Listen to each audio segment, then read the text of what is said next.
Microsoft word 2007 जो ॿियो number टेब insert आहे। इंसर्ट जी लफ़्ज़ी माना आहे दाख़िल करण। हिन टेब जे ज़रिए असां पंहिंजे डॉक्यूमेंट में कुछ एलिमेंट्स दाख़िल कंदासीं, पिक्चर्स दाख़िल कंदासीं, क्लिप आर्ट्स दाख़िल कंदासीं, शेप दाख़िल कंदासीं, यानी पंहिंजे डॉक्यूमेंट खे वधीक अट्रैक्टिव बनाईंदासीं। हाणे अचो पेजिस ते था ॾिसूं। फर्ज़ करियो असां पंहिंजे हिन MS वर्ड में को किताब टाइप कयो आहे। हाणे किताब टाइप थी चुको आहे। असां उन जो टाइटल पेज जेको पहिरियों कवर पेज हूंदो आहे मथां मथां उहो डिज़ाइन कंदासीं। उहो असांखे ही MS वर्ड 2007 हिन ऑप्शन जे थ्रू माना इहा सहूलियत प्रोवाइड करे थो।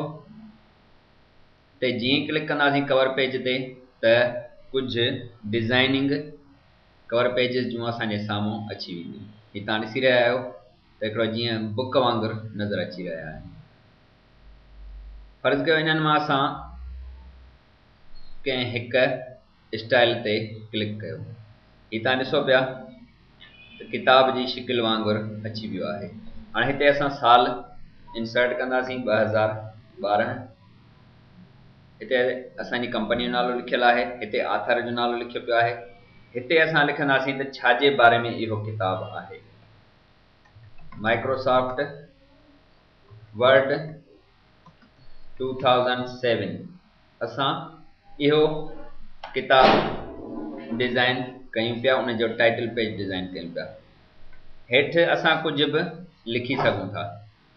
ओड़े हिसाब सां जीअं असां ही टाइटल पेज ॾिसंदासीं प्रीव्यू करे त असांखे साफ़ नज़र ईंदो त टाइटल पेज कीअं हूंदो आहे।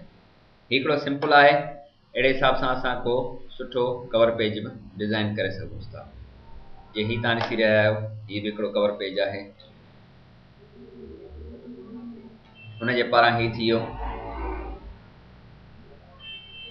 अहिड़े हवाले सां ही ॿियो ऑप्शन जेको आहे ब्लैंक पेज, ब्लैंक चइबो आहे ख़ाली खे। Insert a blank page at the cursor position. जिथे असांजो कर्सर मौजूदु आहे उन जॻह ते असांखे हिकु ॿियो ब्लैंक ख़ाली पेज मिली वेंदो। हींअर ॿिए पेज ते असीं आहियूं। हींअर कर्सर पोजीशन ते असांखे हिकिड़ो नओं मिली वियो, असां टें पेज ते पहुची वियासीं। अहिड़े हिसाब सां जीअं जीअं असां हिन खे क्लिक कंदा वेंदासीं नओं पेज असांखे मिलंदो वेंदो। पेज ब्रेक, ब्रेक खे पेज खे ब्रेक ॾियणु, यानी हिक खां ॿिए ताईं पहुचणु। ही 2 पेज ते हो, पोइ 3 पेज ते पहुची वियो, वरी 4 पेज ते पहुची वियो। ही बि छा पियो करे असांजो नओं पेज हिकिड़ो ॾिए पियो। हींअर असां ॿिए पेज ते आहियूं पर कुल 6 पेजिस आहिनि। वरी पेज ब्रेक था कयूं त असां 3 पेज ते पहुची वियासीं ऐं 7 पेज असांखे इंसर्ट थी मिलियो हिकिड़ो। अहिड़े हिसाब सां ही असांजो कवर पेज ठहियो, ब्लैंक पेज ठहियो ऐं पेज ब्रेक थियो। ही पेजिस आहिनि असांजा। उन खां राइट साइड ते असांजो ही टेबल्स जो ऑप्शन आहे। टेबल में असां टेबल वग़ैरह इंसर्ट कंदा आहियूं। को टाइम टेबल ठाहिणो हुजे, को असांखे कैलेंडर वग़ैरह ठाहिणो हुजे, का अहिड़ी लिस्ट ठाहिणी हुजे जेका असां टेबल्स जे थ्रू ठाहींदा आहियूं। ही त असांजो रेडीमेड ठाहे ॾींदो टेबल। उन खां हेठि इंसर्ट ए टेबल, असां टेबल का पंहिंजे तरफ़ां दाख़िल कयूं जंहिंमें असां हिन खे ॿुधाईंदा आहियूं त केतिरा कॉलम्स हुजनि। असीं चऊं था 3 कॉलम हुजनि, 2 कतारूं हुजनि। ही तव्हां ॾिठो त ही 3 कॉलम, हिकिड़ो 2 3 कॉलम्स ऐं 2 कतारुनि जो असांखे टेबल हिन ठाहे ॾिनी। उन खां अलावा ड्रा टेबल, हिकिड़ी पेंसिल असां वटि अची वेंदी। असां पंहिंजी मर्ज़ी मुताबिक़ जेतिरी वणे टेबल असीं डिज़ाइन करे सघूं था। जेतिरा असांखे कॉलम्स खपनि, जेतिरियूं असांखे कतारूं खपनि, उहे पेंसिल ड्राइंग वांगुरु असां ईअं ड्रा कंदा वेंदासीं।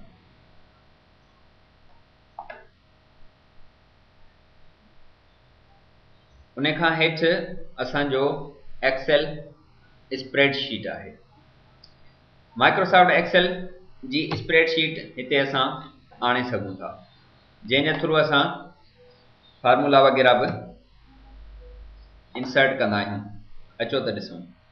एक्सेल जी स्प्रेडशीट ते क्लिक जीअं कयोसीं त एक्सेल जो हिकिड़ो वर्कशीट जो टुकड़ो असां वटि अची वियो ऐं ही मथे तव्हां ॾिसी रहिया आहियो त एक्सेल जो माहौल अची वियो आहे, जंहिंमें ही सॉर्ट, ऑटो सम बटण ऐं कंडीशनल फॉर्मेटिंग, ही जेके MS वर्ड में ऑप्शन्स कोन हुआ होम में, उहे हिन में ही अची विया आहिनि। हाणे फ़र्ज़ु कयो असां हिकु का रक़म लिखी आहे, वरी ॿी बि लिखी आहे। हाणे असांखे हिननि जो टोटल खपे त असां फार्मूला टाइप कंदासीं बराबर सम। हाणे B जो पंजों, B कॉलम जी पंजी कतार, B5 सेल, सम कर B6 सेल सां, उनखे जमा कर, जोड़ कर। जीअं एंटर कयोसीं असांजो हिते जोड़ मिली वियो। हाणे हीअ असांजो जमा थी वियो। जेकॾहिं असां रक़म का चेंज कंदासीं त ऑटोमेटिकली जोड़ ते पाण ई इफेक्ट पवंदो रहंदो। ही तव्हां ॾिसी रहिया आहियो 12 12 24 थी विया। अहिड़े हिसाब सां असां एक्सेल जी स्प्रेडशीट हणंदा आहियूं। जीअं क्लिक कंदासीं आउटसाइड स्प्रेडशीट जे त असांजो वरी MS वर्ड में माहौल में असांजो माना कर्सर या असां उते पहुची वेंदासीं। अहिड़े हिसाब सां क्विक टेबल्स बि हिन में आहिनि। असां पंहिंजी मर्ज़ी मुताबिक़ के क्विक जल्दी जल्दी टेबल्स ठाहे रखूं, हिननि खे एडिट कयूं, चेंज कयूं। ही हिकिड़ो नमूनो आहे। इन खां अलावा काफ़ी नमूना हिन में अवेलेबल आहिनि। ही तव्हां ॾिसी रहिया आहियो क्विक टेबल्स आहिनि, ये असीं ठाहे सघूं था। अहिड़े हिसाब सां क्विक टेबल्स में काफ़ी शयूं अवेलेबल आहिनि। उन खां अलावा ही कन्वर्ट टेक्स्ट टू टेबल आहे, जेको हींअर इनेबल न आहे, डिसेबल आहे। इन खे असां जेकॾहिं कुझु लिखियो ऐं इन खे असां सिलेक्ट कयो, हाणे ॾिसूं इनेबल थी वियो।